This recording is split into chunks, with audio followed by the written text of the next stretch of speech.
আজকে থেকে যারা আমাদেরকে মাজার পূজারি ডাকবে তাদেরকে আমরা মন্দির পূজারি বলবো। আজকে থেকে আমাদেরকে যারা মাজার পূজারি বলবে তাদেরকে আমরা মূর্তি পূজারি বলবো। আজকে থেকে যারা আমাদেরকে মাজার পূজারি বলবে তাদেরকে আমরা হিন্দু পূজারি বলবো। আমাদের দেশে কিছু নামদারি মুসলমান যারা জশ্নে জুলুসে ঢিল মারে, পাথর মারে, গরম পানি মারে, ওই সমস্ত মুসলমানরা ক্ষমতার জন্য, চেয়ারের জন্য তারা দুর্গা পূজার মধ্যে তারা পাহারা দেয়। ঠিক কিনা? ঠিক কিনা? ওই সমস্ত নামদারি মুসলমানদের সাথে সত্যিকারের মুসলমানের কোনো সম্পর্ক? নবীর মেহফিলে বাধা দাও।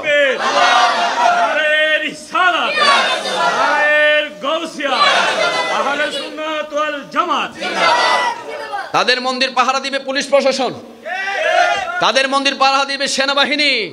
তুমি মাথার মধ্যে টুপি লাগিয়ে, মুখে দাড়ি লাগিয়ে, জুব্বা লাগিয়ে, পাঞ্জাবি লাগিয়ে দুর্গা পূজাতে মন্দিরে যাচ্ছ, তুমি মুসলমান নও। তুমি সুন্নিদের জশ্নে জুলুস নিয়ে বিরোধিতা করো, বেদাতি বলো, আমাদেরকে শিরনি খুর বলো, বিরানি খুর বলো, তুমি হচ্ছে পূজারি। তারা আমাদেরকে মাজার পূজারি ডাকে আর তারা মূর্তি পূজারি। ঠিক কিনা? খোদার কসম করে বলে দিচ্ছি, যারা আমাদেরকে মাজার পূজারি বলো, তোমাদেরকে চ্যালেঞ্জ দিচ্ছি, কোন সুন্নি আলেম মাজারে কি পূজা করেছে এমন একটা প্রমাণ যদি দিতে পারো, আমরা সুন্নিরা কখনো মাঠে ময়দানে ওয়াজ করব না, কিন্তু আমরা প্রমাণ দিতে পারবো তোমরা মন্দিরে গিয়ে পূজা করেছো। ঠিক কিনা? আরে বাবা, আমরা চুপ মানে এই নয় যে আমরা কিচ্ছু জানি না, আমরা সব জানি। আমরা বিচার দিব আল্লাহর কাছে। আমরা সুন্নিরা শান্তিপ্রিয়, আমরা দেশে হাঙ্গামাঙ্গা চাই না, মারামারি চাই না, রাষ্ট্রীয় সম্পদ নষ্ট করতে চাই না। তবে সুন্নিদের ঈমান আকীদার উপর যদি কেউ হামলা করে, নবীর শানে যদি কেউ বেয়াদবি করে, আউলিয়া কেরামের মাজারে যদি কেউ হামলা করে, যদি সুন্নিদের উপর হামলা চালায়, প্রত্যেকটা সুন্নি সুন্নিয়ত রক্ষা করার জন্য জীবন দিতে প্রস্তুত আছে।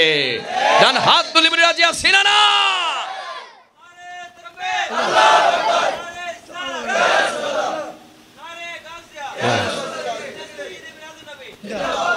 এই জন্য তাদের থেকে সাবধান থাকা দরকার আছে না নাই? এলাকার যুবকরা ঈমান আমল মজবুত, বাপ দাদা নবীর শানে দাঁড়িয়ে মিলাদ কিয়াম করছে। হুজুর, বাপ দাদা নবীর শানে দাঁড়িয়ে কি করছে? মিলাদ কিয়াম করছে। সবে কদর, সবে বরাতে মসজিদে গিয়ে সারা রাত জিকির আজকার করছে, হালুয়া রুটি সিন্নি বিলি করছে। ওই যুবক সৌদি থেকে আসি বলতেছে এগুলো বেদাত, এগুলো নাই, কোরআনে নাই, হাদিসে নাই, কোথাও নাই। আমি বলবো সব জায়গায় আছে, তোর নসিবের মধ্যে নাই, তোর তকদিরের মধ্যে নাই। তুই শয়তানের গোলাম হয়েছিস, তুই শয়তানের অনুসারী হয়েছিস। আর সুন্নিরা যতদিন আসমান থাকবে, জমিন থাকবে, নবীর মিলাদ নবী করবে, আউলিয়া কেরামের উরুস করবে, সবে কদর, সবে বরাত করবে, তারা সব সময় সুন্নত অনুসরণ করবে। রাজি আছি?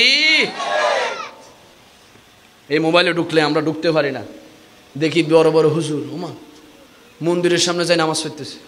মসজিদের কি অভাব হয়েছে? নিতে পারে